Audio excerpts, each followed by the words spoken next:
ప్రియమైన వాళ్ళారా, మరొక వచనం ధ్యానించుకుందాం. ప్రకటన 15:3-4. వారు, ప్రభువా, దేవా, సర్వాధికారి, నీ క్రియలు ఘనమైనవి, ఆశ్చర్యమైనవి. యుగములకు రాజా, నీ మార్గములు న్యాయములను సత్యములనై ఉన్నవి. ప్రభువా, నీవు మాత్రము పవిత్రుడవు. నీకు భయపడిన వాడెవడు? నీ నామమును మహిమపరచిన వాడెవడు? నీ న్యాయ విధులు ప్రత్యక్షపరచబడినవి గనుక జనములందరూ వచ్చి నీ సన్నిధిని నమస్కారం చేసిదని చెప్పచ్చు. దేవుని దాసుడగు మోషే కీర్తనయు గొర్రెపిల్ల కీర్తనయు పాడుచున్నారు. ఆరాధన మరియు స్తుతి. ఈ వచనంలో పరలోకంలో దేవుని ఆరాధన మరియు స్తుతిని గురించి తెలియజేస్తుంది.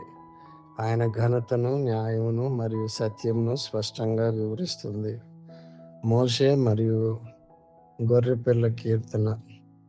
ఈ కీర్తన ఇశ్రాయేలు ఐగుప్తు నుండి విడుదల పొందినప్పుడు మోషే పాడినది మరియు యేసుక్రీస్తు ప్రభు గొర్రెపిల్ల ద్వారా అనుగ్రహింపబడిన విమోచన మధ్య పోలికలను చూపుతుంది. దేవుని సార్వభౌమాధికారం. ఈ వాక్యము లోకదేశాలన్నిటిపై దేవుని సార్వభౌమాధికారంను మరియు ఆయన న్యాయమైన తీర్పును ధృవీకరిస్తుంది. దేవుడు మిమ్మల్ని దీవించునుగాక. ఆమేన్.